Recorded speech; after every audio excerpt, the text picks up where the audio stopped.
Welcome back. Tonight, we're shifting our focus to one of history's most foundational foods, bread.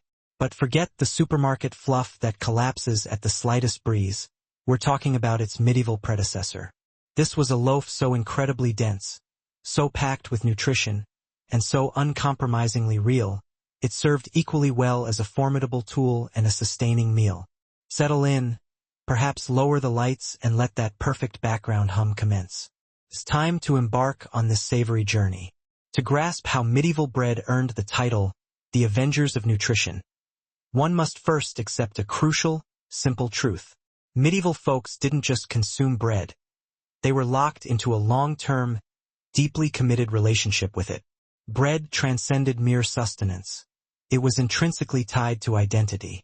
Imagine querying a medieval peasant, "What's your favorite meal?" The immediate answer would be, bread. If you followed up with, "What's your least favorite meal?" the answer would likely be, bread. But older. This foundational staple provided up to 70% of a peasant's daily caloric intake. While such a diet today would alarm nutritionists, back then, that was simply considered Tuesday. The daily menu was starkly consistent. Breakfast was bread. Lunch was more bread. Dinner typically involved dipping that bread into something vaguely liquid, perhaps a thin broth, or perhaps just water that had utterly resigned itself to its fate. And for dessert, a notably smaller piece of bread, which one pretended was a rare and special treat. Here is the crucial twist, however. This reliance wasn't born out of sadness. Medieval bread was genuinely good. It was dense, incredibly filling, packed with essential nutrients, and substantial enough that it might indeed qualify, legally, as a blunt weapon. While Berenice IV tried to legitimize her reign through sheer force and reckless public spectacle, Cleopatra studiously observed the crippling consequences. She watched how rapidly nobles shifted allegiance, how foreign envoys reacted to instability, and how quickly the populace embraced any ruler who promised the immediate return of stability, regardless of competence. While average teenagers were learning rudimentary life lessons, like not trusting everyone or avoiding overshare, Cleopatra was mastering the intricate mechanics of surviving a coup. During this period, she also learned the brutal, stomach-churning instability of exile. Though she remained in Egypt while her father petitioned in Rome, she experienced firsthand the volatility of being part of a dynasty that could evaporate overnight. Every dispatch from abroad carried fresh, terrifying rumors.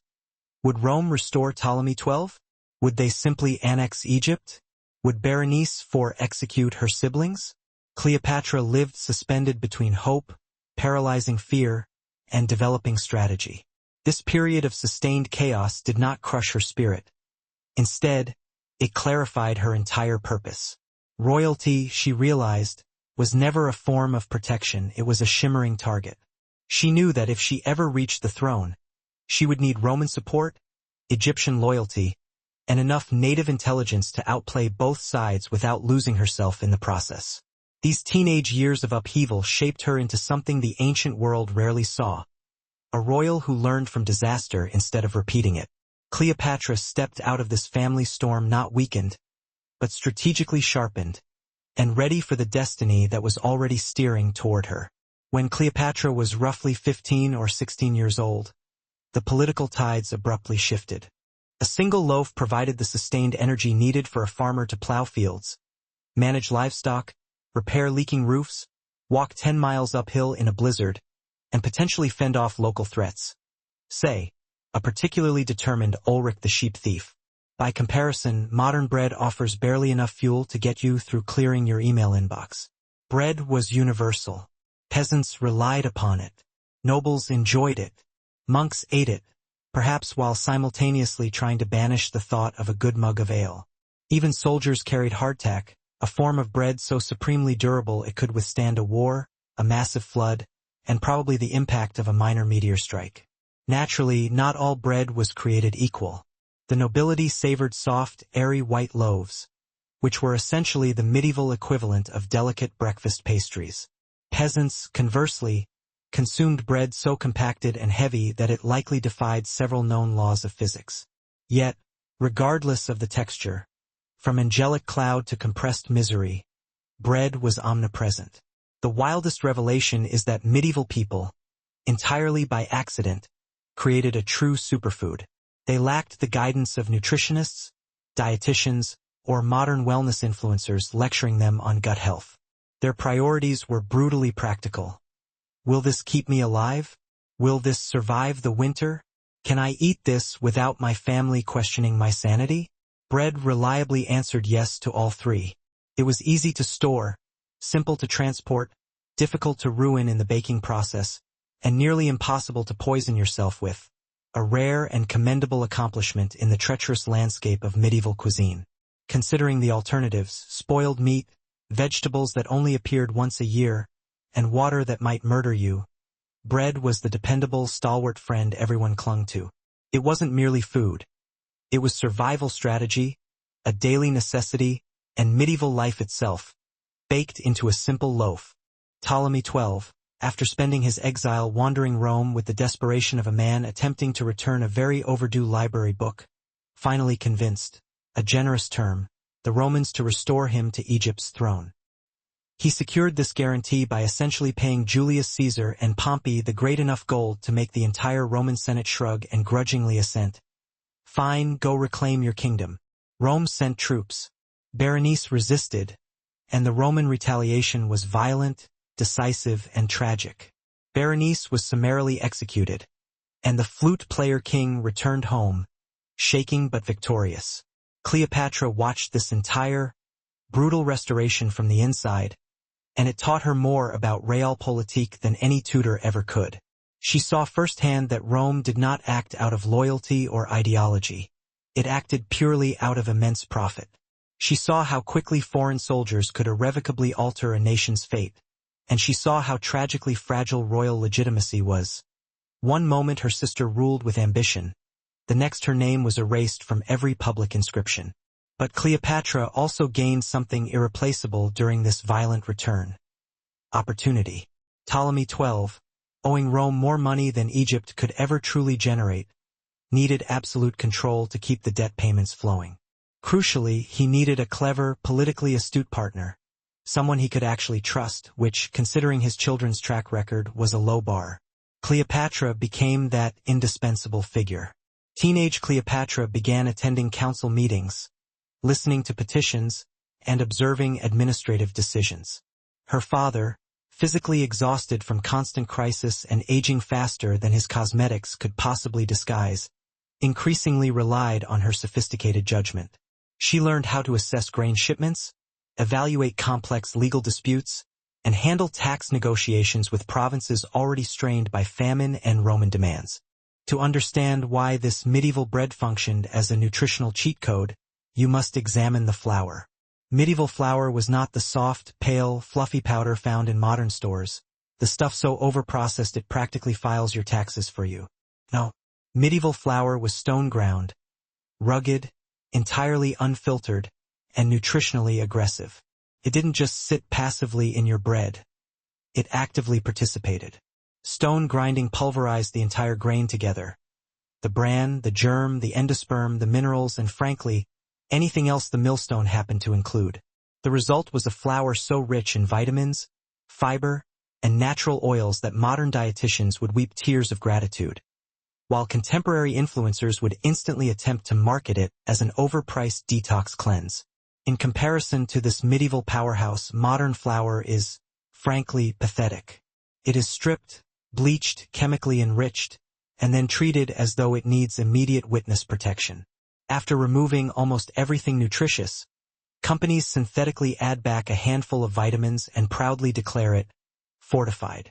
This is the nutritional equivalent of burning down your house and then bragging that you installed a new doorknob.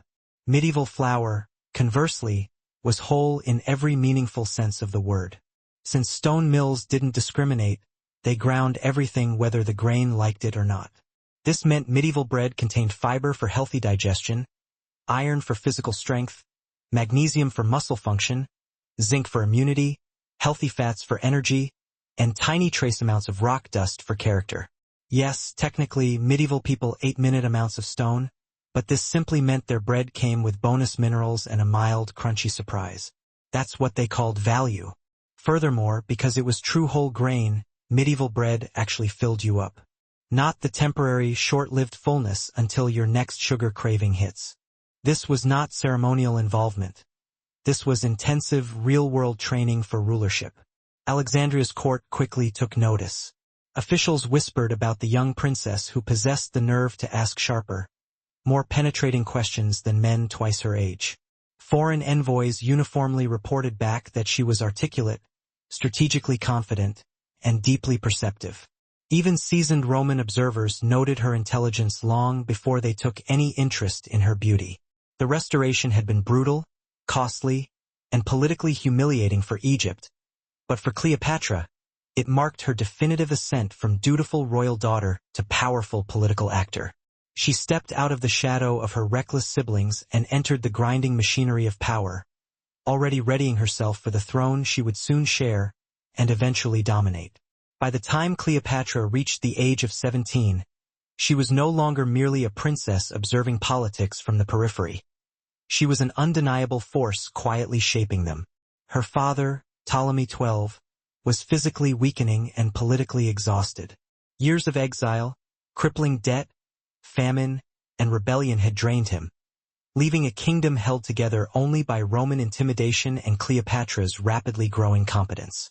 While her brother, Ptolemy XIII, was being nominally groomed for future kingship, Cleopatra was being groomed in reality. Her education intensified. She mastered Egyptian, Greek, Aramaic, Latin, and several other tongues, knowing that real influence depended on speaking to someone directly, in their own language. She studied medicine to understand the ancient rituals of healing.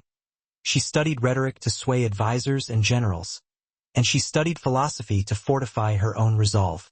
The result was a teenage royal with the intellectual arsenal of a seasoned statesman. But Cleopatra's training extended far beyond dusty library scrolls. No, this was the kind of sustained fullness that lasted until the sun set and your neighbor came to borrow your ox. Peasants could endure long days of hard labor because their bread delivered real, sustained energy, not the sugar-fed emotional roller coaster that modern refined bread sends you on. Stone-ground flour also possessed a genuine flavor. Deep, earthy, nutty, and ancient. It was the kind of flavor that whispers, "I existed before your country did." Modern flour, by contrast, tastes like disappointment. So, while medieval flour was coarse, gritty, and strong enough to prompt your jaw muscles to file a complaint, it was real. It was nutritious. And it was the primary reason medieval bread could rightfully flex its nutritional superiority over your modern loaf. If you've ever eaten modern bread and felt like it immediately filed a noise complaint inside your intestines, don't despair. The problem isn't you, it's the wheat. Modern wheat has been bred, crossbred, hybridized, genetically encouraged, and aggressively coached like a grain athlete training for the Olympics. It grows fast, produces enormous yields, and basically screams, "Look how fluffy I can be." Meanwhile, your gut sits there, confused, asking, "Who is this stranger, and why is he inside me?" Medieval people didn't contend with this nonsense. Their wheat wasn't a frankengrain created in a laboratory of agricultural ambition. It was ancient, calm, and respectful. The kind of grain that sat quietly in the corner, minded its own business, and didn't try to gaslight your digestive system. Emmer and spelt were the medieval MVPs. These were grains so old and wholesome they probably addressed you as "my child." Ancient grains possessed lower gluten content, more nutrients, and fewer unpredictable digestive surprises. They didn't puff up dramatically or behave erratically. She accompanied tax inspectors, sat in on legal hearings, and engaged foreign envoys, learning how to greet Nubian diplomats with genuine warmth, Syrian governors with professional courtesy, and Roman representatives with calculated, tactical flattery. Her presence alone signaled stability, a commodity Egypt desperately needed. Meanwhile, the court around her simmered with palpable tension. Every noble sensed that Ptolemy XII would not live many more years. Ambitious ministers began whispering anxiously about succession. Cleopatra sensed the growing menace posed by her brother's advisors, particularly the scheming eunuch Pothinus, who were already maneuvering to control the boy king. She understood acutely that Rome expected Egypt to be ruled by someone compliant, desperately indebted, and easy to manipulate. Cleopatra was none of those things. She prepared diligently. She secured alliances with the powerful priests, whose support conferred crucial legitimacy. She solidified relationships with key military generals, offering them trust where her father had offered suspicion. She studied Egypt's economy so thoroughly that she could precisely predict which provinces would rebel under tax pressure. And she took careful note of popular opinion, understanding that people who had lived through famine and political turmoil longed for a ruler who seemed competent and decisively in control. Her late teenage years became a crucible. Every crisis she witnessed carved away weakness. Every diplomatic exchange sharpened her instincts. Every glimpse of palace scheming reminded her that survival depended on staying 3 moves ahead of her rivals. By 17, Cleopatra was no longer just preparing for the throne. She was actively preparing to defend it, because once her father died, she knew the real struggle would begin instantly. When Cleopatra was about 18, the moment she had been preparing for, calculating toward, and secretly dreading, finally arrived. Ptolemy XII died. They were steady and reliable, the medieval equivalent of that one friend who always shows up on time and never brings emotional chaos. Consuming these grains didn't typically trigger the bloating, fatigue, or existential dread that modern bread sometimes instills after just 2 bites. Modern wheat, conversely, has been engineered primarily for one purpose: productivity. Produces enormous yields, enormous loaves, and enormous digestive complaints. This stuff has more gluten than a Renaissance banquet. A medieval person would take one look at a modern sandwich loaf and sincerely ask, why does it look like it's filled with air and lies? Ancient grains also grew in soils that didn't know the meaning of mercy. Poor, rocky, unforgiving earth that shaped a grain with backbone, literal backbone. Modern wheat collapses emotionally if it doesn't receive perfect irrigation and ideal weather. Medieval wheat grew almost anywhere, functioning like a stubborn weed with a strong work ethic. When baked into bread, these ancient grains produced loaves with undeniable personality. Heavy, hearty, nutritious, and proudly dense enough to double as a home security measure if thrown accurately. These were not soft, fluffy, cloud-like slices. These were edible bricks of strength that told your body, you're welcome. Medieval people thrived on this stuff. Their guts embraced it. Their bodies ran on it. Their teeth occasionally questioned it, but even they adapted. Modern bread leaves you tired. Medieval bread left you ready to wrestle a goat, plow a field, and still have the energy to complain about taxes afterward. If you've ever proudly announced, I bake sourdough now, congratulations. You have successfully recreated what medieval people did out of sheer necessity. 0 Instagram posts were made, and absolutely no emotional support was received from Pinterest. Medieval bakers didn't choose sourdough because it was rustic or artisanal. His reign had been a spectacular combination of debt, desperation, and diplomatic begging, but he left behind one undeniable legacy. He ensured Cleopatra would not face her fate alone. In his complicated and politically charged will, Ptolemy XII named Cleopatra and her younger brother, Ptolemy XIII, as joint rulers of Egypt.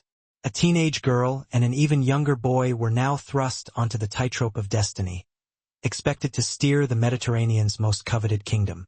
The joint announcement was simultaneously liberating and terrifying. She finally held the authority she had trained for, yet that power was instantly wrapped in profound danger. The moment she became queen, she inherited not only a throne, but also a kingdom fractured by famine, internal corruption, and Rome's suffocating influence. And standing beside her, quite literally fidgeting with the royal diadem, was her brother. A child surrounded by opportunistic adults eager to manipulate him. The court reacted instantly.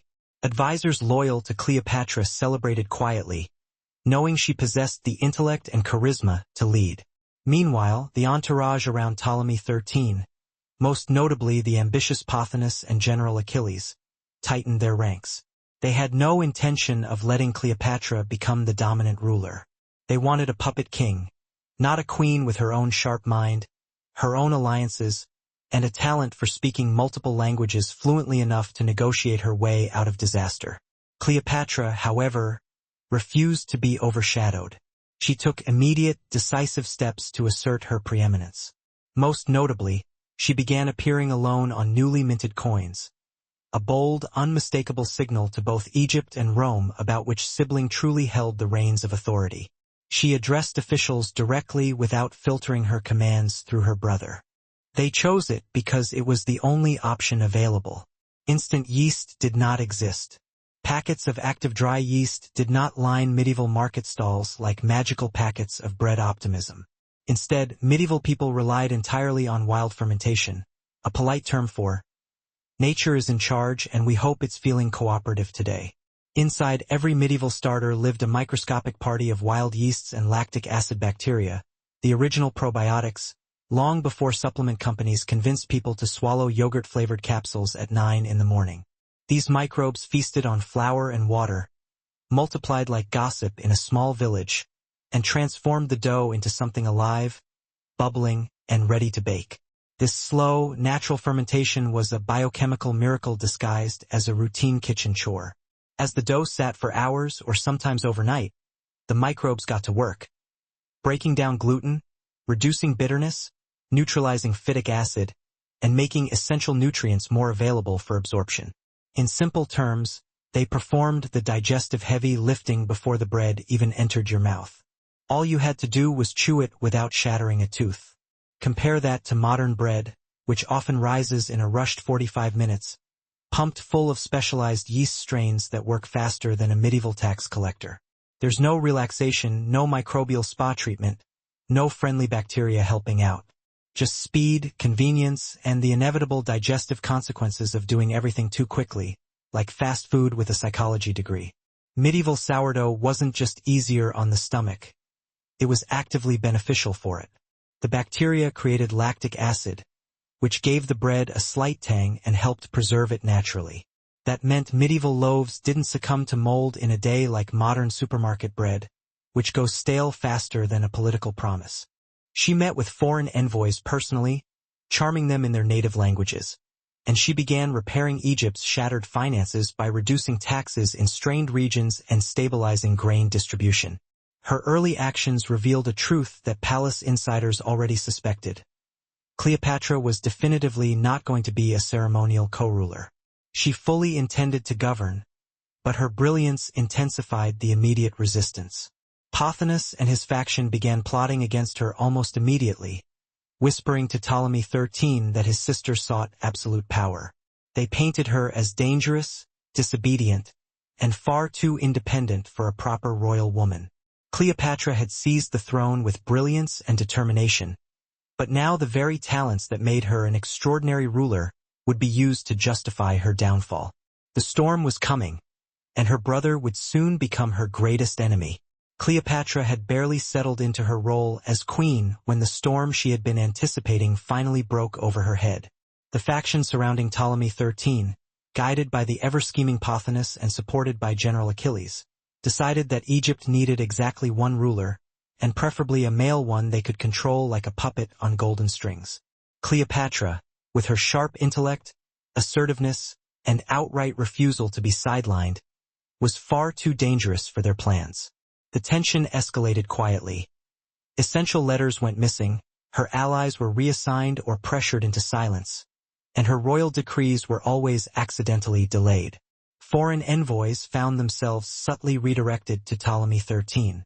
Cleopatra recognized the signs. This was political strangulation performed with velvet gloves, but she refused to fold. She confronted ministers, bypassed obstructive officials, and continued ruling with an authority that made her brother's advisors sweat.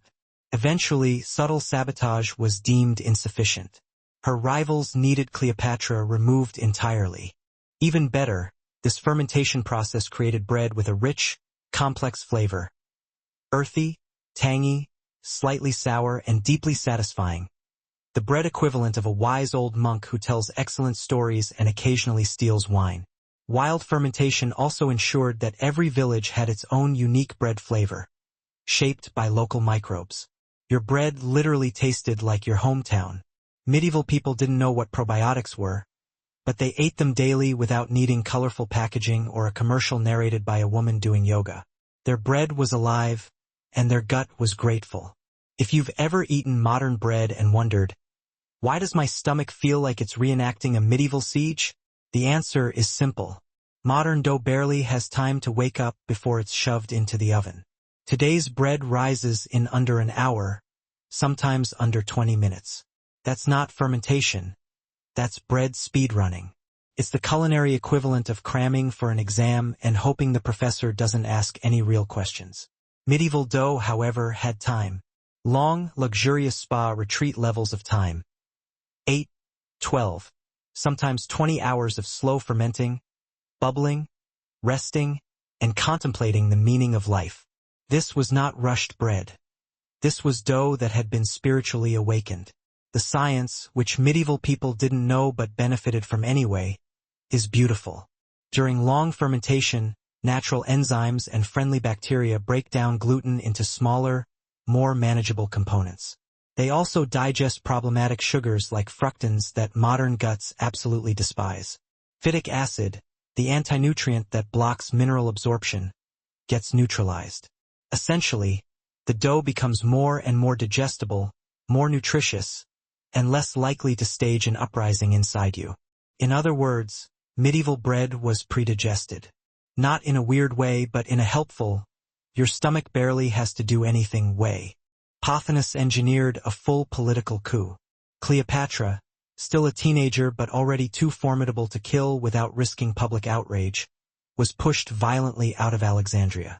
Surrounded by enemies, deprived of her administrative powers, and practically escorted to the very edge of her own kingdom, she faced a stark choice.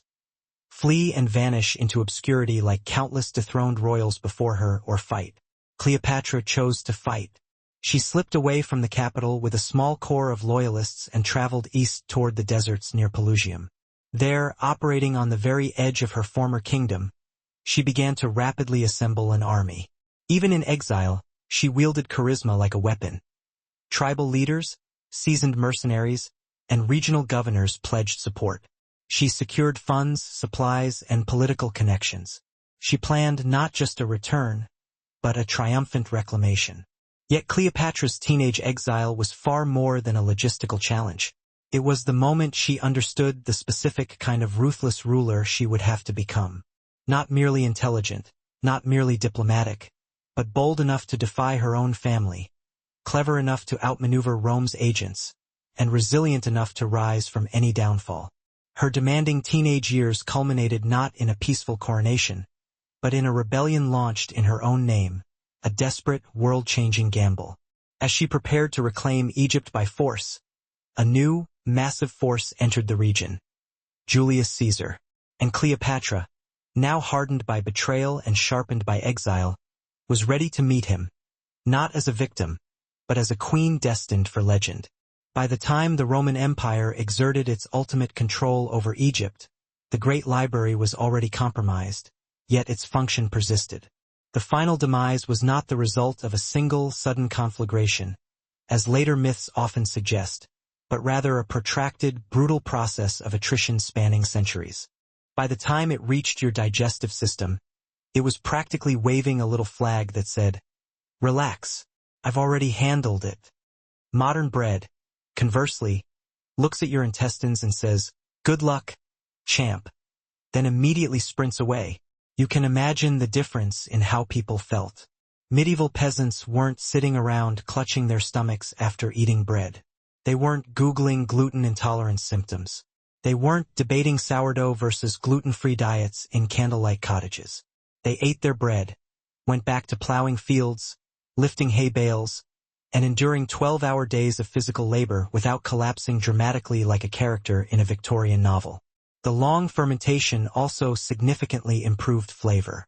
Medieval bread tasted complex, sour, nutty, and deep, like the kind of bread that sits you down, looks you in the eyes, and tells you the story of how it survived the winter of 140-something. Modern bread tastes like air. Soft, suspiciously sweet air. And here's the kicker. Long fermentation naturally preserved the bread. It stayed fresh for days or weeks if dried. It didn't need preservatives, additives, or ingredients that sound like prescription medication. Medieval bread wasn't just food. It was a chemically balanced, gut-friendly marvel made by accident and perfected through patience. If medieval bread was a slow, thoughtful, handwritten letter, modern bread is a text message typed in a hurry with autocorrect turned on. It's fast, convenient, widely available, and deeply questionable. The biggest difference between medieval bread and modern bread boils down to one uncomfortable truth. Modern bread is essentially fast food wearing a healthy Halloween costume. Let's start with fermentation time, or rather, the distinct lack thereof. Modern industrial bread doesn't ferment. It rushes. Each successive blow chipped away at the institution until finally, there was nothing left to recognize. The library's tragedy lies in the fact that it did not die once, but was slowly murdered over time, piece by piece.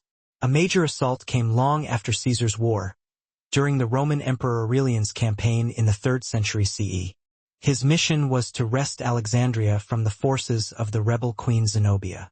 During the intense fighting, Roman troops ravaged the city's Brucaean district, the very neighborhood that housed the museum and the remaining heart of the original collection. While historical records are often vague, ancient accounts noting the destruction of the Brucaean carry heavy implications. Even if parts of the library survived earlier strife, they could hardly withstand a full-scale military siege. Scrolls, after all, fare poorly against battering rams and the indifference of soldiers. Yet, the intellectual flame refused to be extinguished. Alexandria maintained auxiliary collections, most notably the Serapeum, a grand temple complex that served as the final sanctuary for a significant portion of the surviving manuscripts.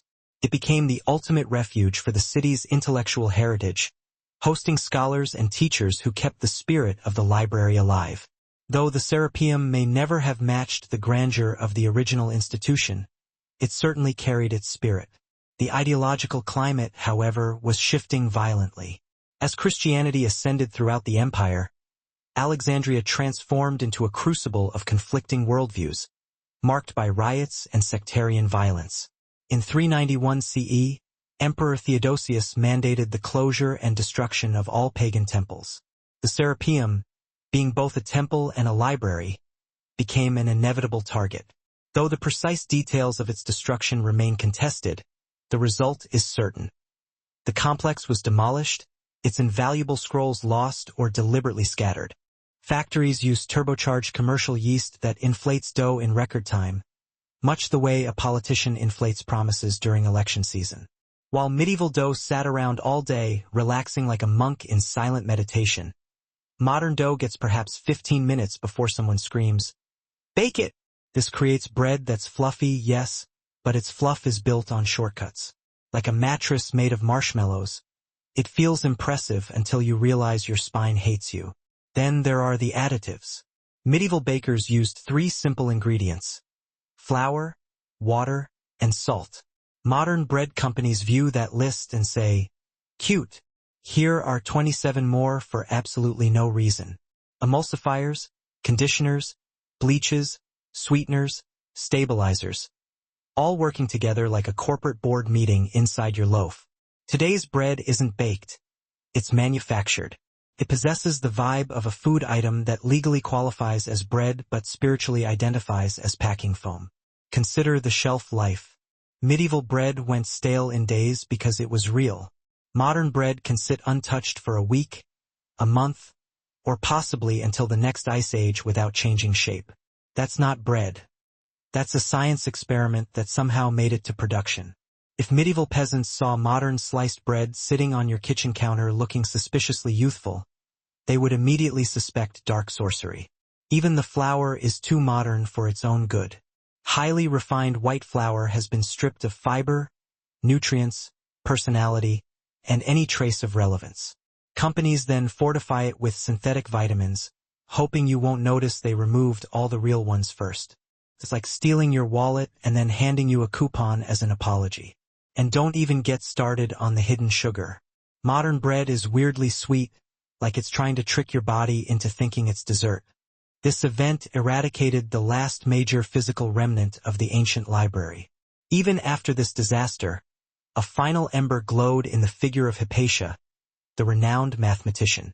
She continued teaching into the early 5th century, representing Alexandria's defiant intellectual tradition. Her brutal murder by a Christian mob symbolized something deeper than personal tragedy. It marked the final extinguishing of the city's academic light. Alexandria never recovered its status as the world's academic capital.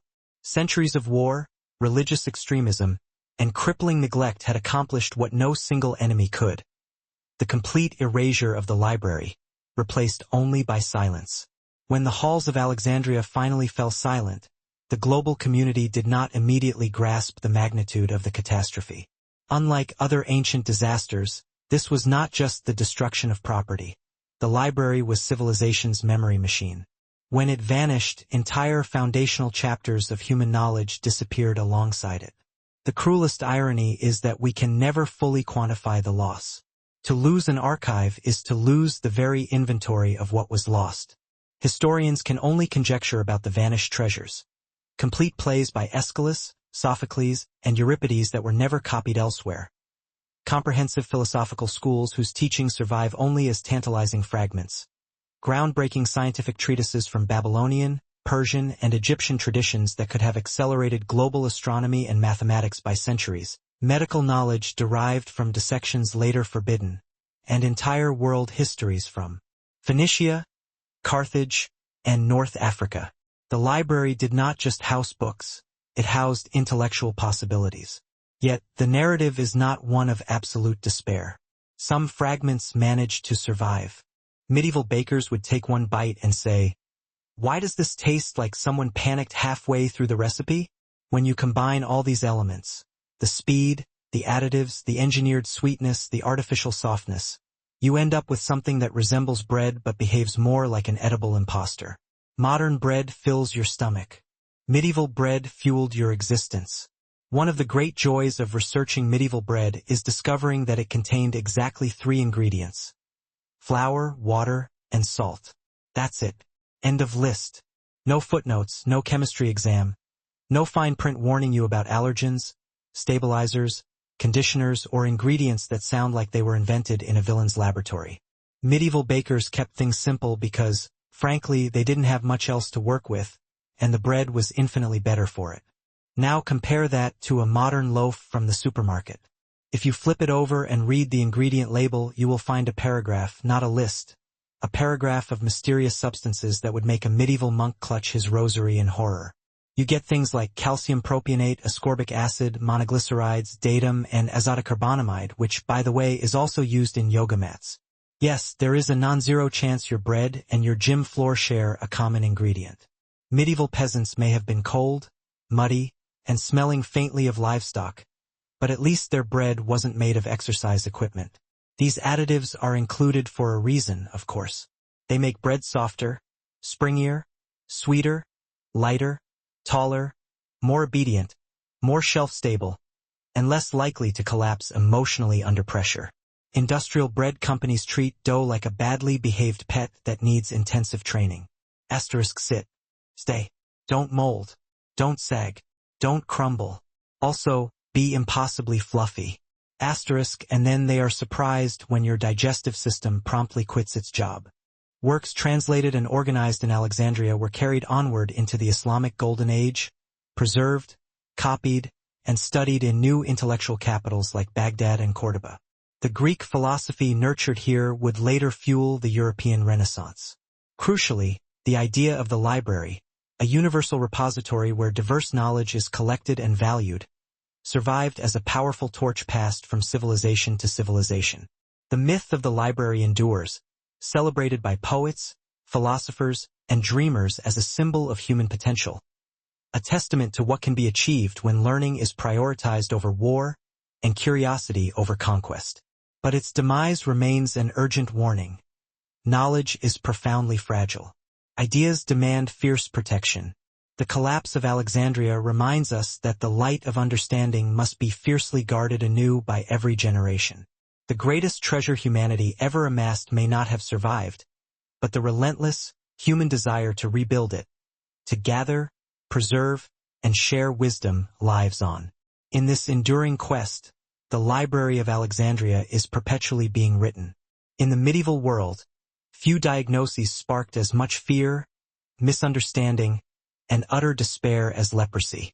For most societies, it constituted a social death sentence, an exile from family, community, and even basic humanity.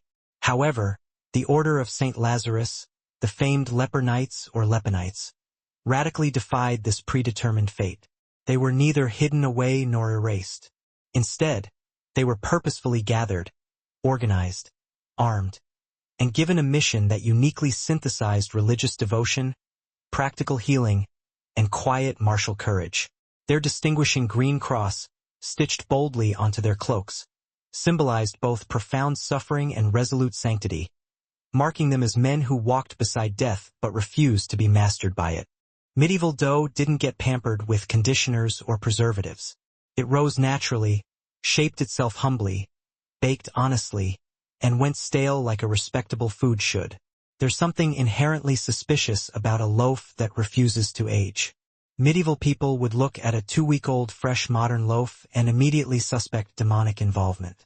And then there's the bleaching. Modern bread flour is often whitened chemically because apparently society lost the psychological ability to eat beige food. Medieval bakers would stare at modern white bread the same way you stare at a cat wearing a little sweater. Confused, slightly disturbed, and unsure who allowed this. It's not just the ingredients, it's the philosophy. Medieval bread was food. Modern bread is a product. One nourished entire populations. The other tries very hard to imitate bread while containing as little actual bread as legally possible. Your modern loaf isn't trying to poison you. It's simply built for appearance, convenience, and shelf life, not human biology. Medieval bread didn't have ingredients you couldn't pronounce. Modern bread sometimes has ingredients scientists struggle to explain. If you've ever eaten a slice of modern bread and felt like your bloodstream immediately turned into a sugary theme park ride, congratulations. You've experienced the glycemic roller coaster. Modern bread hits your blood sugar so fast your pancreas has to file a formal complaint. The resulting energy spike is dramatic, chaotic, and short-lived, followed by a crash so hard you start questioning all your life choices. Medieval bread didn't do this. Medieval bread was slow, steady, and sensible, the bread version of a responsible adult wearing practical shoes. Thanks to whole grains, high fiber content, long fermentation, and minimal processing, medieval bread digested gradually. Energy was released over time, not suddenly dumped into your system like a bucket of glucose confetti. While most lepers were relegated to isolated hospitals or pushed to the margins of towns to live off charity, those who joined the order were offered a transformative alternative: brotherhood. They were not defined by physical decay, but by rigorous discipline. Instead of being shunned, they were welcomed into a community that understood hardship intimately. Far from being forced into passive isolation, they were trained, sometimes lightly, sometimes fiercely, to defend pilgrims and Holy Land fortresses, especially those where the disease had already taken root. Their initiation ritual perfectly encapsulated this dual existence. A new brother first stood before the altar, openly acknowledging the illness that was beginning to transform his body. The order demanded complete honesty. Leprosy was not a secret here, but a shared reality. The initiate confessed not sins of the soul, but the inherent fears of the flesh, the dread of pain, the terror of rejection, the certainty of decline. The priests listened before anointing him with consecrated oil, a blessing for endurance, not a guaranteed cure. For the Lepanites, true healing resided in the strength of the spirit, not the restoration of the body. The initiate then received the green cross. The ceremony was intentionally monastic and subdued. No grand spectacle, simply the solemn affixing of a cloth symbol onto a man who grasped the finitude of life more deeply than most. The moment was transformative, not because it promised release from suffering, but because it reframed the struggle. The cross did not negate their disease. It sanctified their battle against it. Many initiates had already begun to lose sensation in their extremities or showed patches of pale skin. Yet within the order of St. Lazarus, they found purpose, dignity, and a profound freedom, the freedom of men who believed they had nothing left to fear. Picture a medieval peasant eating bread in the morning. They didn't get a sugar rush. They didn't get a crash. They didn't get hangry at 11 a.m. and threaten violence over a missing snack. They got stable, sustained energy that powered them through plowing fields, harvesting crops, hauling firewood, and other impressive feats of physical labor that would send modern office workers directly to HR. This wasn't magic. It was simply chemistry that hadn't been messed with yet. The bran and germ in medieval flour acted like natural speed bumps, slowing digestion and flattening the glucose curve. Fiber forced the body to take its time. Fermentation broke down sugars before the bread even touched the tongue. The result? A loaf that treated your bloodstream like a calm, polite guest. Modern bread, however, comes at your body like a medieval battering ram.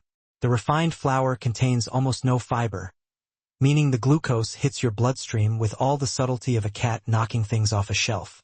Breakfast becomes a sprint, followed by a slump, followed by caffeine, followed by profound regret. Medieval peasants didn't know what the glycemic index was. They didn't have charts, nutritionists, or influencers shouting at them through ring lights.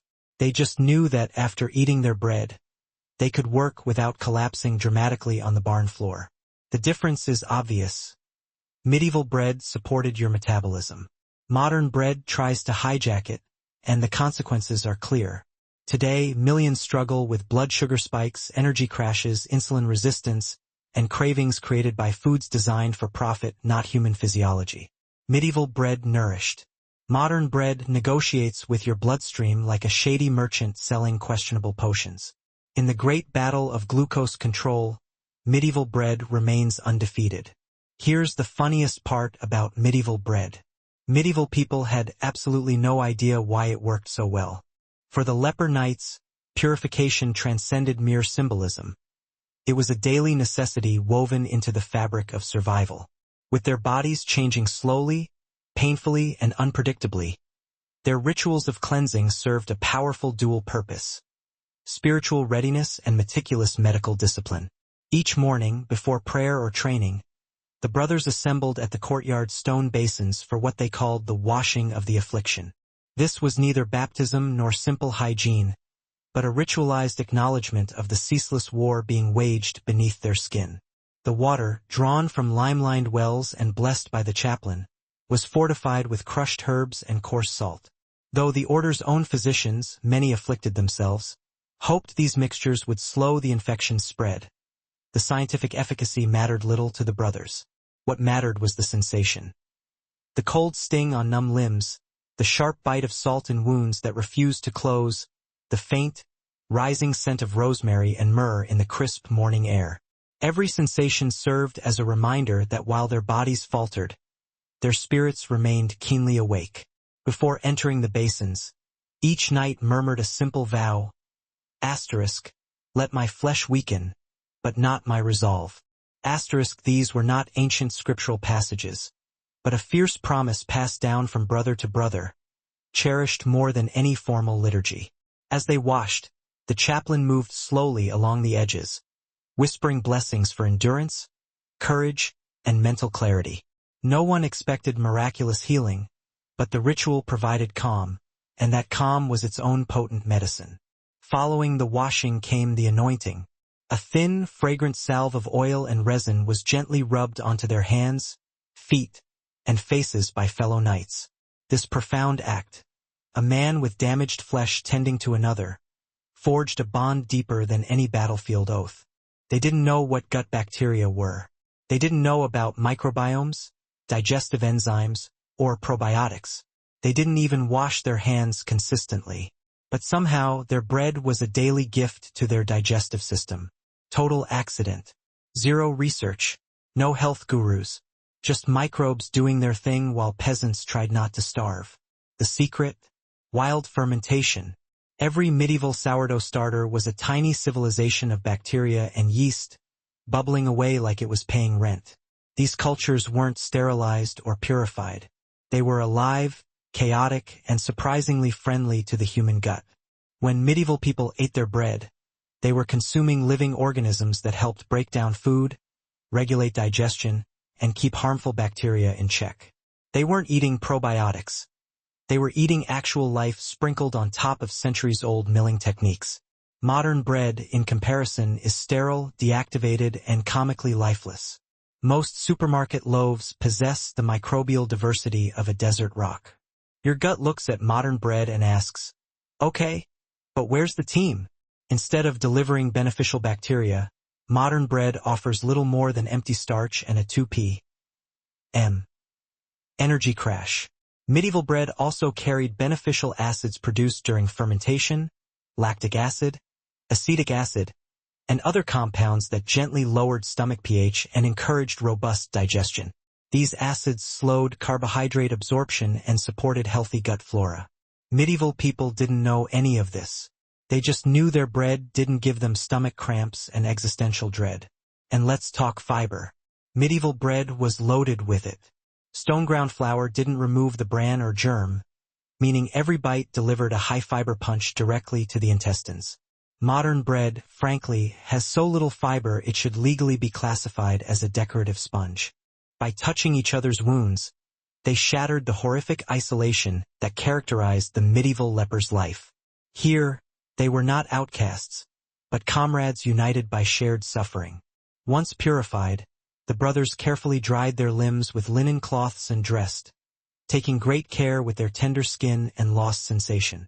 They then gathered in the chapel for morning prayer, their green crosses catching the faint light filtering through the high windows. Purification had not cured them, nor would it ever, but it had steadied the heart.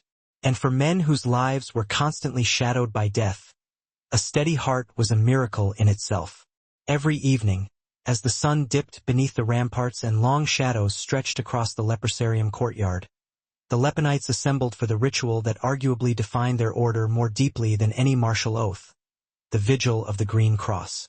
Unlike the morning purification, which focused on the physical body, the vigil sought to mend the profound emotional and psychological wounds, the fear, the loneliness, and the quiet sorrow of watching one's body deteriorate inch by agonizing inch. It was here, beneath the soft glow of flickering lamps and the cool breath of night, that the brothers sought not deliverance from illness, but the sheer, unwavering strength to endure it.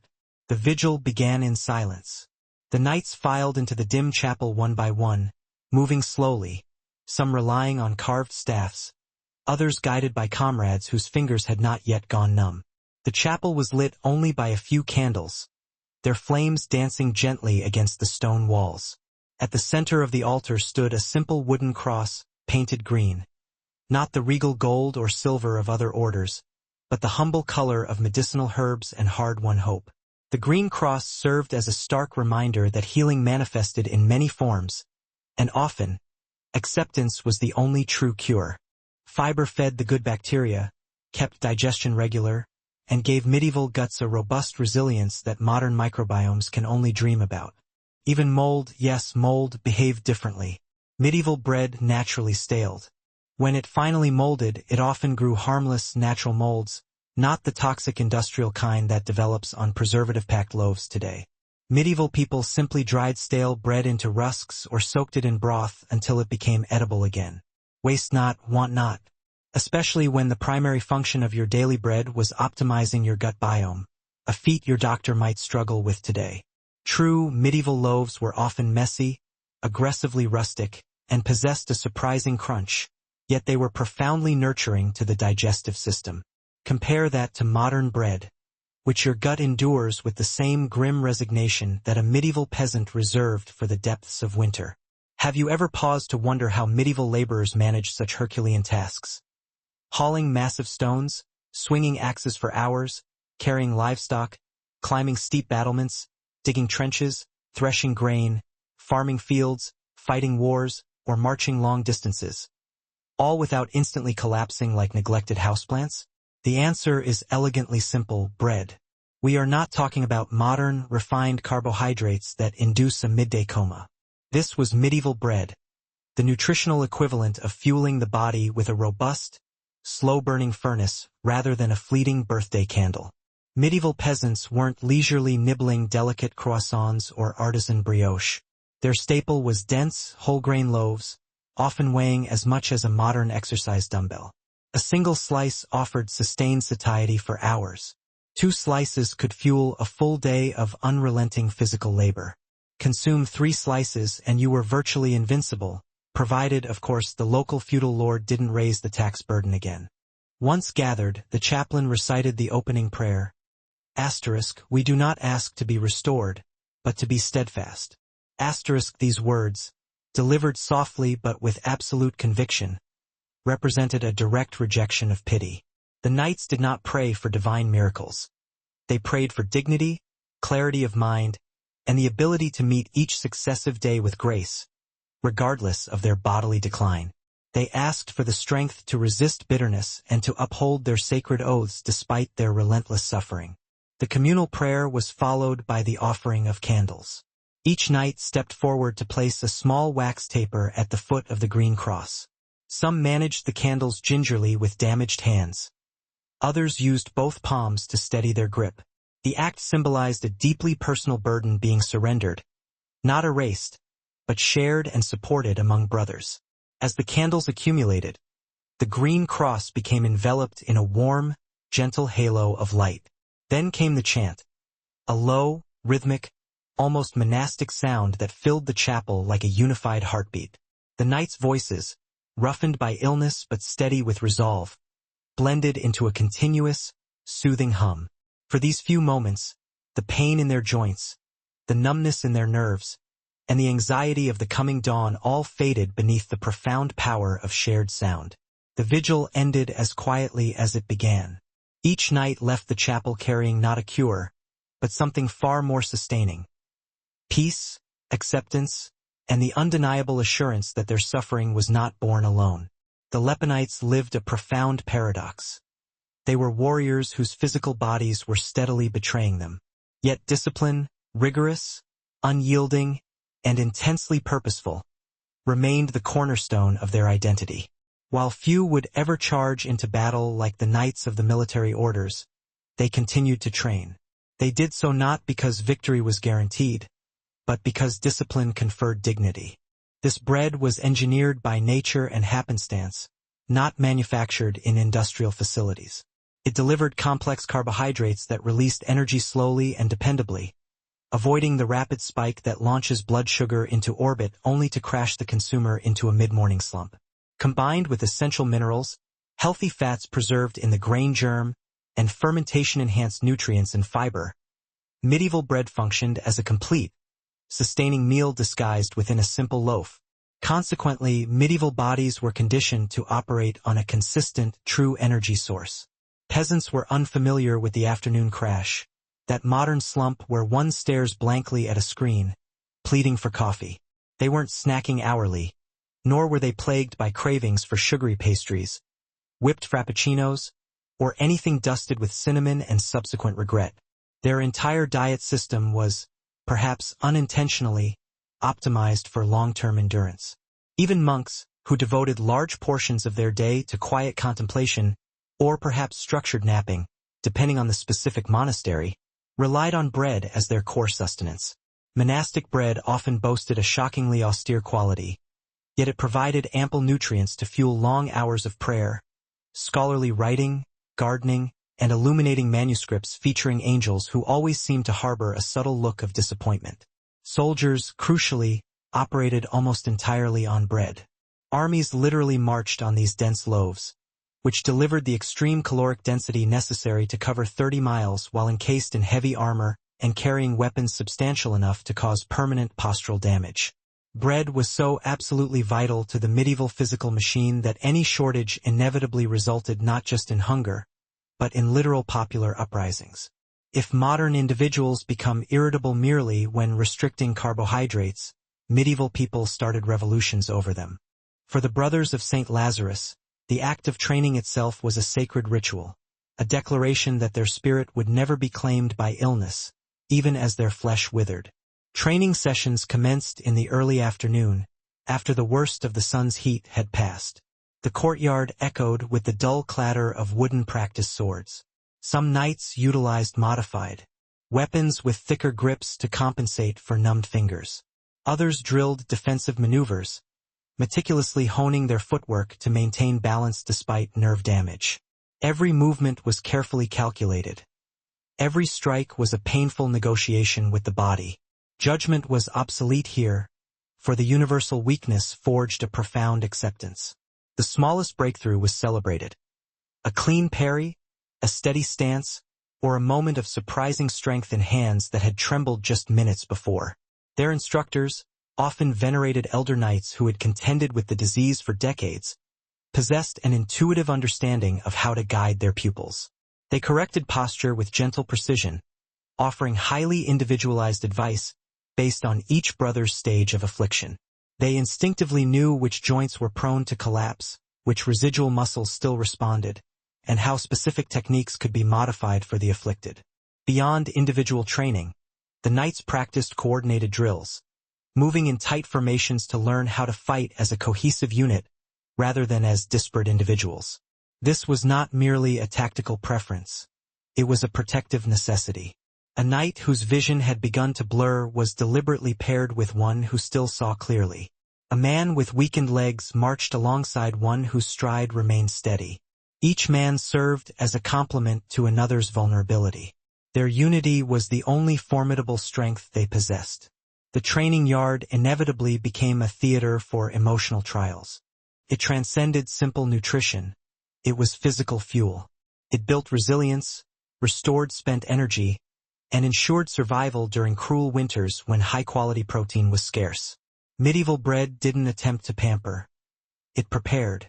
Modern bread often leaves you feeling drained. Medieval bread made you dangerous. While bread was undoubtedly the star of the medieval diet, it never performed solo. It relied on a supporting cast, a humble, occasionally questionable, but remarkably effective ensemble that transformed the basic carbohydrate into a complete nutritional powerhouse. Medieval diners certainly weren't pairing their loaves with ultra-processed deli meats or flavored spreads featuring ingredient lists that resembled cryptic alchemical spells. Instead, they consumed bread precisely as nature intended, alongside simple, complementary foods that maximized its nutritional potential. Consider cheese, for example. Medieval cheese bore no resemblance to the fluorescent, rubbery blocks found in today's discount dairy aisle. This was genuine cheese, aged, sharply tangy, intensely dense, and potent enough to shock the unprepared palate. It delivered concentrated protein, fat, and vital calories. Paired with fermented whole-grain bread, this combination formed a nutrient synergy so profound that a peasant could easily walk 15 miles before breakfast without uttering a single complaint. In comparison, modern humans often whine dramatically if the Wi-Fi drops for 10 minutes. Then came broth. This wasn't the delicate, low-sodium clear liquid beloved by fasting health influencers. Medieval broth was the concentrated essence derived from boiling bones, vegetables, herbs, or essentially anything else not physically nailed down. It was rich, deeply savory, fatty, and frequently the only source of warmth on the table during harsh winters. Many brothers wrestled with crushing frustration, anger, or deep grief as they attempted feats that had once come effortlessly. Yet, the ritual demanded unwavering perseverance, not impossible perfection. Every deliberate swing of the sword was an affirmation of their defiant will to live with purpose. At the close of each session, the knights placed their practice weapons onto a single wooden rack. This final, unified gesture symbolized their shared burdens and their collective resilience. They were not warriors because they won battles. They were warriors because they continued the exhausting fight against illness, despair, and the slow, inevitable fading of the body. Their discipline was not rooted in physical strength, it was rooted in defiance. In most medieval orders, mealtime was a simple routine, designed merely for bodily nourishment before a return to labor or prayer. But for the leporites, meals were a sacred, profound ritual, harmoniously blending practicality, deep compassion, and a fierce sense of equality. Many of the brothers struggled to swallow, to taste, or to lift food with their damaged hands. Eating was far more than a physical necessity. It was a daily, visceral reminder of the slow march of the illness. Therefore, the order transformed mealtime into something gentler and more dignified, an essential act of mercy performed every single day. The ritual commenced with the soft chime of a bell. The brothers filed into the refectory at their own necessary pace. some limping, some leaning heavily on staffs, others guided by arms whose touch they could no longer feel. The long wooden tables were intentionally arranged in a square, a design meant to ensure that every man had sight of every other. No man sat hidden. No man dined in isolation. The chaplain offered a brief blessing, petitioning not for miraculous healing, but for patience and gratitude.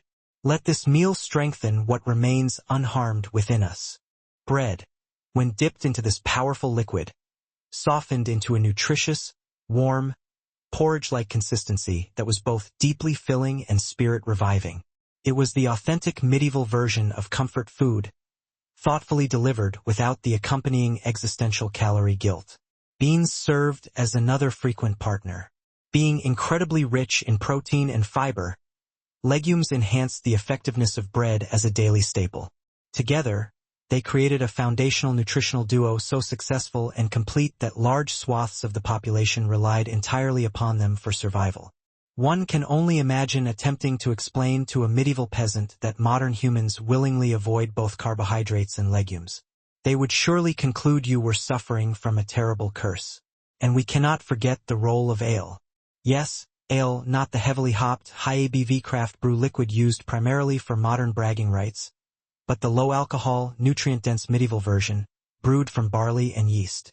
It was reliably safer to drink than the local water source, provided essential calories, and paired with bread so intrinsically well that certain monastic orders practically composed hymns in its honor.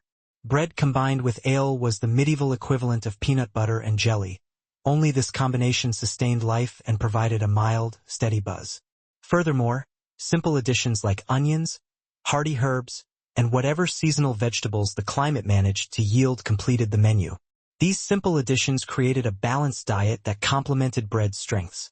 There was nothing flashy or artificial involved, just honest food performing honest, necessary work. Medieval bread flourished because it existed within an ecosystem, unburdened by the need to fight against processed meats, chemical spreads, or lab-created preservatives. It was part of a holistic system, a simple, unprocessed, and beautifully accidental nutritional symphony. It was a quiet reminder that their spirits, not their decaying bodies, were the true recipients of the order's nourishment. The meals were simple but meticulously prepared. Broths rich with restorative herbs soothed inflamed throats. Soft bread, dipped in oil, minimized the need for chewing. Honeyed water was offered to ease pain. Those whose hands had become stiff and rigid were served by their brothers. The order universally viewed this service as a great honor, never a burden. To feed another man, especially one ravaged by leprosy, was to affirm his fundamental humanity. In a world that often treated lepers as untouchable pariahs, the refectory became a radical place of intentional closeness. As they ate, the room filled with the muted hum of quiet conversation. Some debated scripture or philosophy. Others spoke of their families, now distant or lost to time. A few shared the dark humor of their afflictions, a coping mechanism as ancient as the disease itself. Laughter was rare but deeply cherished, echoing strangely in the hall, like a small spark fighting against a pervasive wind. At the conclusion of the meal, each knight placed his wooden bowl into a basin of warm water. The act symbolized purification, not just of hands, but of lingering sorrow. No one was permitted to leave the room until every man had finished, even the slowest among them. The order fiercely refused to let illness isolate its members. Every brother, regardless of the severity of his condition, was an indispensable part of the communal rhythm. Through these humble meals, the leporites constructed a quiet, stubborn form of resistance. The outside world may have marked them for death, but within these walls, they tasted dignity, one spoonful at a time. When darkness settled over the leprosarium, and the majority of the brothers slept, a small, dedicated group remained awake for one of the order's most solemn duties, the night watch. The bread was not a lonely hero. It was the formidable captain of a perfectly trained medieval food squad. Long before she met Julius Caesar or commanded fleets, Cleopatra learned that a queen survives not through beauty or charm, but by confronting catastrophe with intelligence and unshakable control. By the time Cleopatra VII reached her mid-teens, one truth had become painfully obvious. Egypt was no longer the master of its fate. Rome, ambitious, hungry, and inconveniently obsessed with Mediterranean domination, hovered over the kingdom like a predatory vulture, waiting for something to die. And unfortunately for Cleopatra's family, her father, Ptolemy XII, had an unfortunate habit of making himself look deliciously vulnerable. Years before, he had secured his precarious throne by charming Roman senators, emptying Egypt's treasury, and offering bribes so extravagant they could have funded their own minor empire. But Rome never offered favors out of kindness. Every coin they accepted became a link in a chain. By Cleopatra's teenage years, those chains were pulled tight. Roman tax collectors roamed Egyptian ports, siphoning off national wealth. Roman envoys strutted through the palace with the airs of men who believed they already owned the place. Even Rome's volatile internal politics, the shifting loyalties in the Senate's lunchroom, affected Alexandria, treating Egypt as a mere extension of its own domestic drama. Cleopatra watched this situation carefully. She memorized which Roman families held influence, which generals commanded unwavering loyalty, and which political factions were rising or collapsing. Her intelligence was her greatest asset. And unlike her father, she grasped that Rome's power was not something you begged for. It was something you negotiated and leveraged. This ritual was not military vigilance in the conventional sense. No enemy armies were poised outside their fortifications. Instead, the night watch guarded something infinitely more fragile than territory. The remaining lives, the persistent fears, and the final moments of men whose bodies were slowly betraying them. For the leper knights, keeping watch at night meant honoring suffering with active presence, not with swords. The watch commenced shortly after the final evening prayers. 3 brothers were chosen each night, rotating conscientiously so that no single man carried the taxing emotional burden too often. They wrapped themselves tightly in heavy cloaks, not so much for warmth as many felt little cold, but to shield their damaged skin from the harsh night air.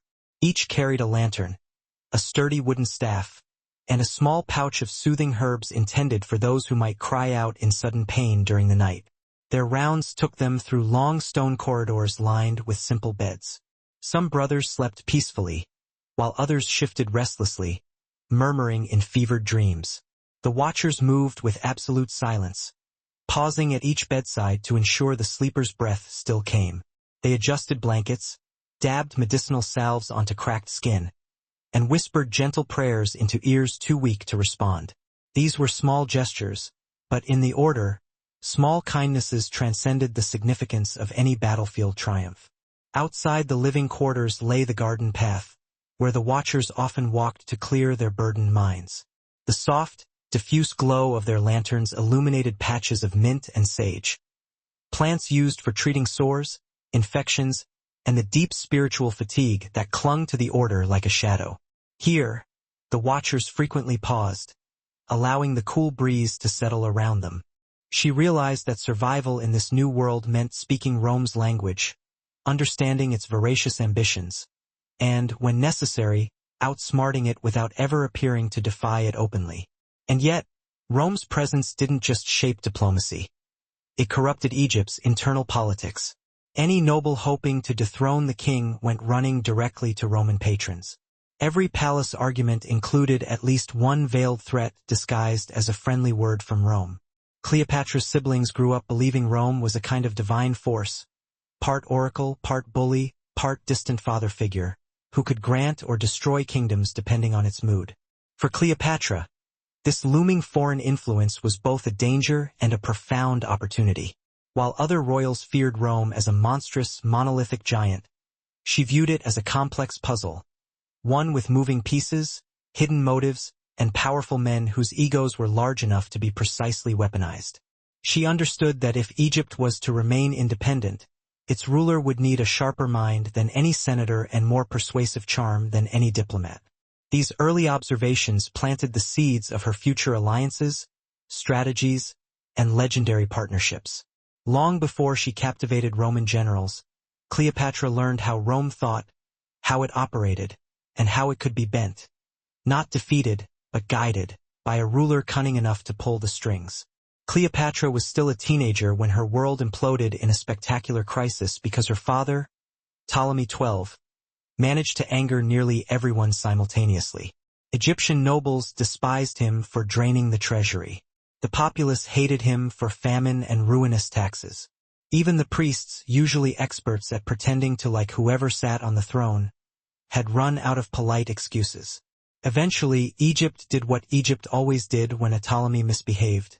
It rebelled. The result? Ptolemy XII was forced into ignominious exile, fleeing to Rome to beg for military help. Some silently processed their own accumulating fear of worsening symptoms, fear of blindness, or fear of becoming the next brother whose breath they would check in vain. The final, essential stop of the night watch was the chapel. The green cross glowed faintly through the stained glass windows in the moonlight. The watchers knelt, offering prayers, not for strength in physical combat, but for the profound strength required to continue performing this quiet, arduous service. It was vastly easier to swing a heavy sword than it was to witness suffering, night after night, without ever turning away. By dawn, the watchers returned to their own beds, weary but deeply fulfilled. Their duty was not heroic in the traditional martial sense. It was humble, steady, and profoundly human. In a world that feared them and cast them out, the Lepanites chose instead to protect one another, not from external enemies, but from the crushing weight of loneliness. Among the Leporites, death was not an unexpected visitor. It was an acknowledged, constant companion. Yet, the order staunchly refused to let it arrive unacknowledged or unprepared for. When a brother's illness advanced beyond hope of recovery, when numbness had crept too far, or fever had hollowed the eyes, the community performed one of its most intimate rituals, the rite of the fading. It was neither a formal funeral nor a final confession. It was a ceremony designed to restore dignity to men who had spent their final years stripped of nearly everything save their courage.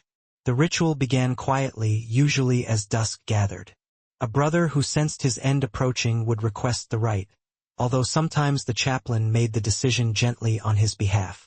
The chosen man was washed one final time, not with the brisk, practical motions of morning purification, but with slow, deliberate, and reverent care. Warm water mixed with soothing herbs was poured over his hands, face, and feet. Cleopatra, not yet queen and barely old enough to run her own household, suddenly found herself watching her dynasty teeter like a drunk acrobat on a tightrope. Her older sister, Berenice IV, seized power in their father's absence, styling herself queen and behaving with the reckless abandon of someone who wanted the history books to remember her as the sister who caused the most immediate chaos. For Cleopatra, this wasn't just political drama. It was a masterclass in what not to do as a ruler. While Berenice IV tried to legitimize her erratic reign through force and spectacle, Cleopatra coolly studied the political consequences. She observed how nobles shifted allegiance, how foreign envoys reacted, and how quickly the people embraced any ruler who promised stability, regardless of true competence. Teenagers usually learn life lessons like don't trust everyone or don't overshare. Cleopatra learned how to survive a coup. During this period, she also learned the brutal mechanics of exile. Though she remained in Egypt while her father groveled in Rome, she experienced firsthand the terrifying instability of being part of a dynasty that could evaporate overnight. Every letter from abroad carried desperate rumors. Would Rome restore Ptolemy XII? Would they annex Egypt entirely? Would Berenice IV execute her siblings? Cleopatra lived suspended between hope, fear, and rigorous strategy. But chaos did not crush her. It refined her purpose. This was the moment she understood that royalty was not protection. It was a highly visible, fragile target. She realized that if she ever reached the throne, she would need Roman support, essential Egyptian loyalty, and enough intelligence to outplay both sides without losing herself in the process. These teenage years of upheaval shaped her into something the ancient world rarely saw. A royal who learned strategically from disaster instead of repeating it. Even if he could no longer physically feel the touch, the act symbolized the community's unbreakable promise. Asterisk, you will not leave this world unseen.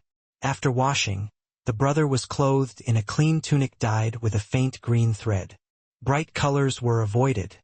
Humility guided every detail. The subtle yet unmistakable green thread marked his enduring belonging to the order of Saint Lazarus, even in the shadow of death. Once dressed, he was led, often supported by two brothers, into the chapel, where a circle of knights awaited him. The rite of the fading included no grand, prolonged sermons. Instead, the chaplain invited the dying man to speak if he wished.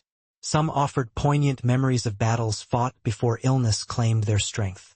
Others spoke tenderly of families left behind, of lingering regrets, or of the unexpected peace they had found among men who truly understood their suffering. But many simply closed their eyes and listened, content to be enveloped by the voices of their brothers. Then came the solemn laying on of hands. One by one, each knight stepped forward, placing a hand, sometimes scarred, sometimes shaking, on the fading brother's shoulder. In that singular moment, no man felt shame for his wounds. Wounds were the very bond they shared. The physical contact symbolized unbreakable unity, a final, concrete reminder that he belonged to them, and they to him. A final prayer followed. May your suffering end and your courage remain with us. The dying brother was then escorted back to his bed, where he would spend his final hours or days watched over by those who loved him in silence. For the leporites, the rite of the fading ensured that no man crossed the threshold alone. Their world had abandoned them long ago, but they had never abandoned one another. For most medieval warriors, marching into battle meant calculating the odds of survival. For the leper knights, the calculation was fundamentally different. Cleopatra stepped out of this family storm not weakened, but sharpened, and ready for the throne. Fate was already steering toward her. When Cleopatra was around 15 or 16, the political tides abruptly shifted. Ptolemy XII, after spending his exile wandering Rome with the desperation of a man trying to return a very overdue library book, finally convinced the Romans to restore him to Egypt's throne. Of course, convince is a generous term. He essentially paid Julius Caesar and Pompey enough gold to make an entire Senate shrug and say, "Fine, go get your kingdom back." Rome sent troops. Berenice IV resisted, and the result was violent, decisive, and tragic. Berenice was summarily executed, and the flute player king returned home, shaking but victorious. Cleopatra watched this entire restoration from the inside, and it taught her more about realpolitik than any tutor ever could. She saw firsthand that Rome did not act out of loyalty or ideology. It acted purely out of profit. She saw how quickly foreign soldiers could alter a nation's fate, and she saw how tragically fragile royal legitimacy was. One moment her sister ruled with ambition, the next her name was erased from every inscription. But Cleopatra also gained something during this bloody return: opportunity. Ptolemy XII owed Rome more money than he could ever possibly repay and desperately needed absolute control over Egypt to keep the debt payments flowing. That meant he needed someone clever by his side, someone who understood politics, and someone he could trust more than his remaining children, who, in fairness, did not have a great track record of loyalty. Cleopatra became that person. Teenage Cleopatra began attending councils, listening to petitions, and observing administrative decisions. Her father, exhausted from crisis and aging faster than his cosmetics could disguise, increasingly relied on her sharp judgment. They marched, knowing that death already lived inside them, advancing quietly beneath their skin. This grim certainty lent their order a strange, almost unsettling courage. Men who had already accepted their fate did not fear what they encountered on the battlefield. And so, when the Order of St. Lazarus rode into combat, a rare occurrence, always reserved for desperate moments, they carried a presence that unnerved even the most seasoned soldiers. Their illness defined every aspect of their preparations. Before any march, the brothers performed a ritual unlike that of any other military order, the blessing of the failing flesh. Each knight stood before the chaplain, who carefully traced a small green cross over weakened limbs, numb hands, swollen joints, and eyes beginning to cloud over. The blessing solemnly acknowledged what all of them knew.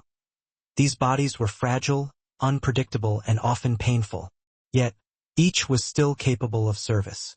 Their armor was notably lighter than that worn by other knights, not out of timidity, but practical necessity. Heavy mail was unbearable for men whose nerves were deteriorating. Instead, they wore layered cloth reinforced with leather and metal plates. It offered less overall protection but allowed them to breathe, move, and endure the strain of the march. Their weapons were simple, mostly swords or maces with grips wrapped thickly to compensate for diminishing sensation. Despite their profound limitations, the leper knights fought with a steady, unrelenting determination. Their ranks were often positioned at the center or rear of an army, places where discipline mattered more than brute strength. They specialized in guarding wounded soldiers, protecting vulnerable supply lines, or holding chapels and hospitals against attack. When the tactical situation grew truly desperate, they advanced, not with the reckless fury of youth, but with a quiet resolve that felt almost supernatural. She learned how to assess grain shipments, evaluate complex legal disputes, and handle tax negotiations with regions already strained by famine. This was not ceremonial involvement. This was rigorous, practical training for rulership. Alexandria's court also noticed. Officials whispered about the young princess who asked sharper questions than men twice her age. Foreign envoys reported that she was articulate, confident, and perceptive. Even Roman observers noted her intelligence long before they took any interest in her beauty.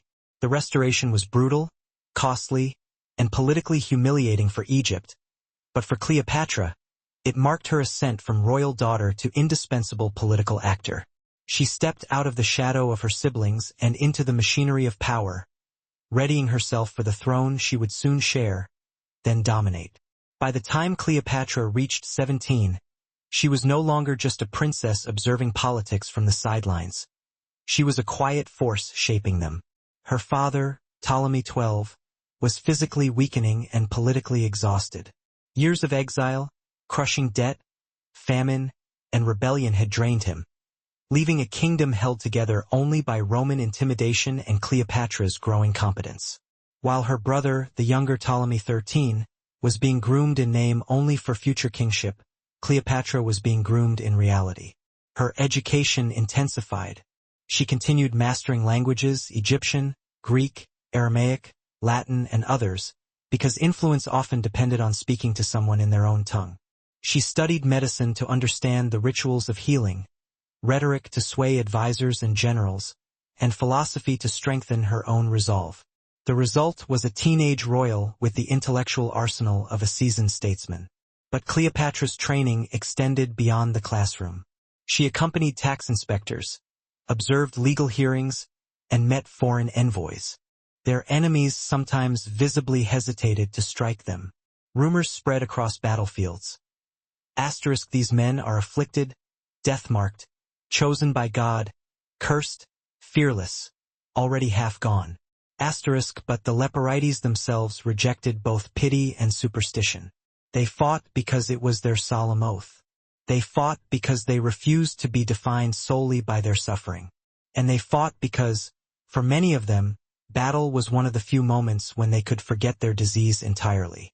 At the end of each march, whether triumphant or defeated, the brothers gathered for a final prayer. Not for glory, not for long life, but for the strength to face whatever remained, whether it was another dawn, another battle, or the quiet arrival of death itself. When the medieval world finally changed, when Crusader kingdoms fell, when new medical knowledge emerged, when leper hospitals slowly began to empty, the Order of St. Lazarus faced a question few institutions ever confront.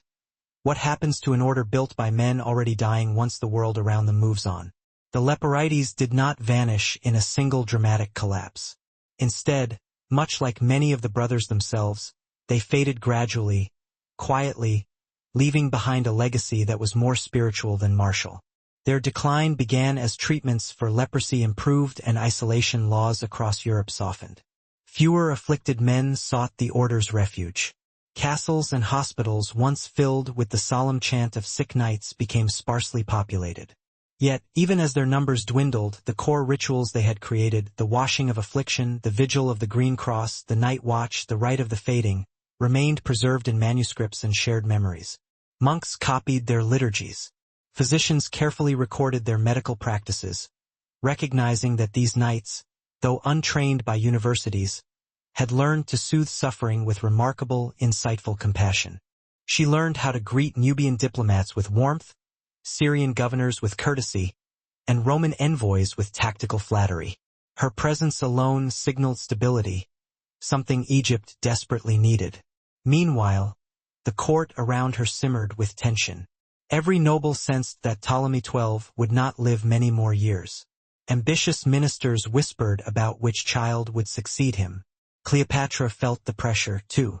She knew her brother's advisors, especially the scheming eunuch Pothinus, were already maneuvering to control him once he became king.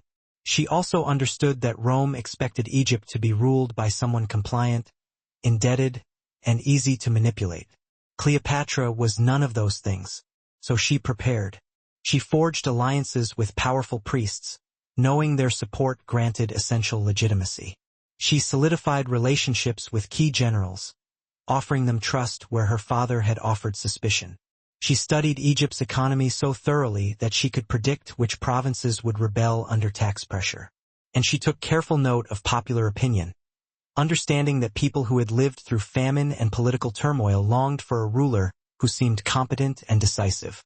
Her late teenage years became a crucible. Every crisis she witnessed carved away weakness. Every diplomatic conversation sharpened her instincts.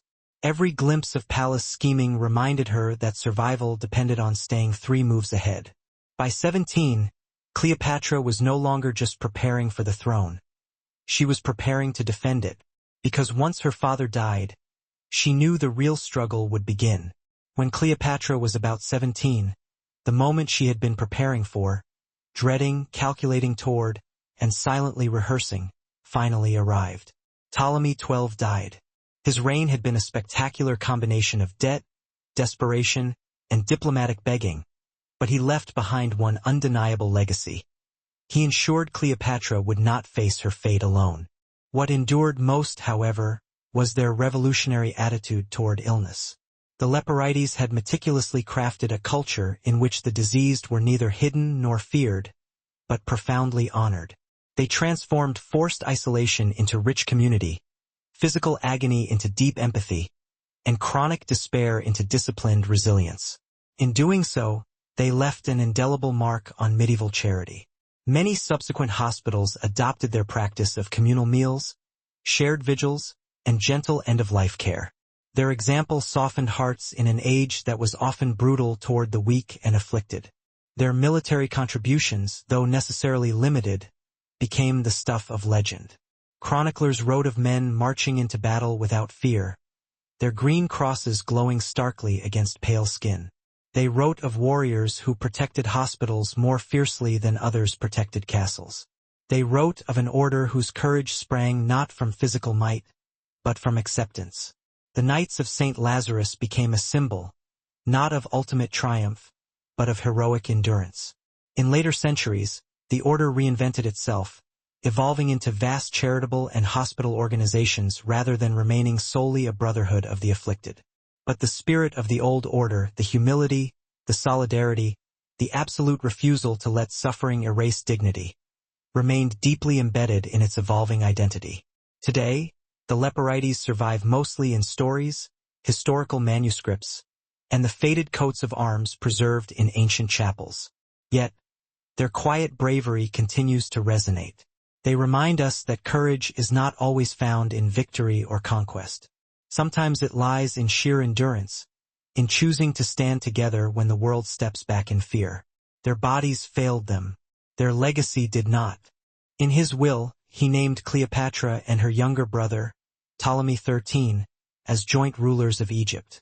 A teenage girl and an even younger boy were now expected to steer one of the most important kingdoms in the Mediterranean. The announcement was both liberating and terrifying.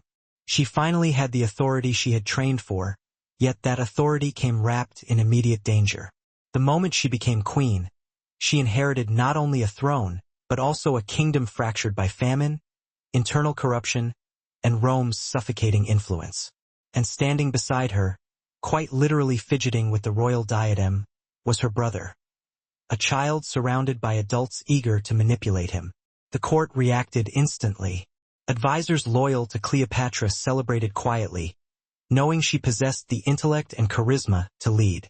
Meanwhile, the entourage around Ptolemy XIII, most notably the ambitious eunuch Pothinus and the general Achilles, tightened their ranks. They had no intention of letting Cleopatra become the dominant ruler. They wanted a puppet king, not a queen with her own mind, her own alliances, and a talent for speaking multiple languages fluently enough to negotiate her way out of disaster. Cleopatra, however, refused to be overshadowed. She took immediate steps to assert herself. She appeared alone on coins, a bold declaration that signaled to Egypt and Rome alike which sibling held the real authority. She addressed officials directly without filtering her commands through her brother. She met with foreign envoys personally, charming them in their own languages, and she began repairing Egypt's finances, reducing taxes in some regions and stabilizing grain distribution. Her early actions revealed a truth that palace insiders already suspected. Cleopatra was not going to be a ceremonial co-ruler. She intended to govern. But her confidence also intensified resistance. Pothinus and his faction began plotting against her almost immediately, whispering to Ptolemy XIII that his sister sought absolute power. Cleopatra chose to fight. She slipped out of the capital with a small group of loyal supporters and traveled east into the deserts near Pelusium. There she began gathering an army.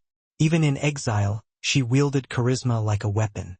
Tribal leaders, mercenaries, and regional governors pledged support.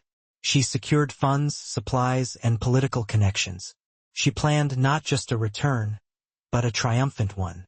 Yet Cleopatra's teenage exile was more than a logistical challenge. It was the final, brutal refinement. It was the moment she understood what kind of ruler she would have to become. Not merely intelligent, not merely diplomatic. She would need to be bold enough to defy her own family, clever enough to outmaneuver Rome, and resilient enough to rise from any downfall. Her teenage years ended not with a coronation, but with a rebellion in her name and a gamble that would change the world. As she prepared to reclaim Egypt, a new force entered the region. Julius Caesar, and Cleopatra, now hardened by betrayal and sharpened by exile, was ready to meet him, not as a victim, but as a queen destined for legend. Before she ever captivated Roman generals or navigated the currents of war, Cleopatra internalized a crucial, bitter lesson. A queen secures her survival not with physical beauty or casual charm, but by confronting looming catastrophe with shrewd intelligence and ruthless, unshakable control. By her mid-teens, the painful truth was undeniable. Egypt was merely a vassal state, no longer the master of its own destiny. Rome, ambitious, hungry, and inconveniently obsessed with absolute Mediterranean domination, hovered over the Ptolemaic kingdom like a menacing vulture, patiently waiting for the inevitable political death. Unfortunately for Cleopatra's family, her father, Ptolemy XII Aulus, had a self-destructive habit of making himself look deliciously vulnerable. Years earlier, he had secured his precarious throne by charming Roman senators, systematically emptying Egypt's national treasury, and offering bribes so extravagant they could have financed their own minor empire. But Rome was not in the business of performing favors out of kindness. Every coin accepted became a tighter link in a suffocating chain. By the time Cleopatra reached her teenage years, those chains were pulled taut around Alexandria's throat. Roman tax collectors moved brazenly through Egyptian ports, while envoys strutted across the palace floors with the irritating confidence of men who already believed they owned the place. Even Rome's internal, petty political struggles affected Alexandria, as if Egypt were a mere extension of the Senate's lunchroom drama. Cleopatra absorbed this humiliation meticulously. She catalogued which Roman families wielded influence, which generals held military loyalty, and which political factions were rising or collapsing in the distant Senate. Her intellect was her sharpest weapon, and unlike her father, she grasped that Roman power was not something one begged for. It was something one calculatedly negotiated. She realized that surviving this new, volatile world required speaking Rome's language, understanding its ultimate ambitions, and, when necessary, outsmarting its representatives without ever appearing to defy the imperial city itself. The foreign presence completely reshaped Egypt's internal dynamics. Any noble hoping to dethrone the king immediately ran to Roman patrons, ensuring that every palace argument included a threat subtly disguised as a friendly suggestion from abroad. Cleopatra's siblings grew up believing Rome was a kind of divine force, part omniscient oracle, part unpredictable bully, part distant father figure who could instantly grant or destroy kingdoms depending on his mood. For Cleopatra, this looming foreign influence was both a danger and a spectacular opportunity. While many Ptolemaic royals feared Rome as a monolithic, monstrous giant, she viewed it as a complex puzzle, one with numerous moving pieces, hidden motives, and ambitious men whose colossal egos could easily be weaponized. She understood that if Egypt were to retain any semblance of independence, its ruler would require a sharper mind than any senator and more persuasive charm than any diplomat. These meticulous observations planted the seeds of her future strategies, her legendary partnerships, and her inevitable alliances. Long before she sought to captivate Roman generals, Cleopatra learned precisely how Rome thought, how it operated, and how it could be bent, not defeated but guided by a ruler cunning enough to perform the maneuver. Cleopatra was still in her mid-teens when her world imploded spectacularly. Ptolemy XII managed to anger nearly every segment of Egyptian society simultaneously. Nobles hated him for draining the treasury, the populace starved under high taxes, and even the priests, usually experts at pretending to like whoever occupied the throne, had exhausted their supply of polite excuses. Eventually, Egypt did what Egypt always did when a Ptolemy misbehaved. It rebelled. The result? Ptolemy XII was forced into immediate exile, fleeing to Rome to grovel and beg for help. Cleopatra, not yet queen and barely old enough to lead her own household, suddenly found herself watching her entire dynasty teeter like a drunk acrobat on a very high tightrope. Her older sister, Berenice IV, seized the throne in their father's absence, styling herself queen with all the subtle grace of a catastrophe. Berenice's chaotic reign became a practical masterclass for Cleopatra on precisely what not to do as a sovereign.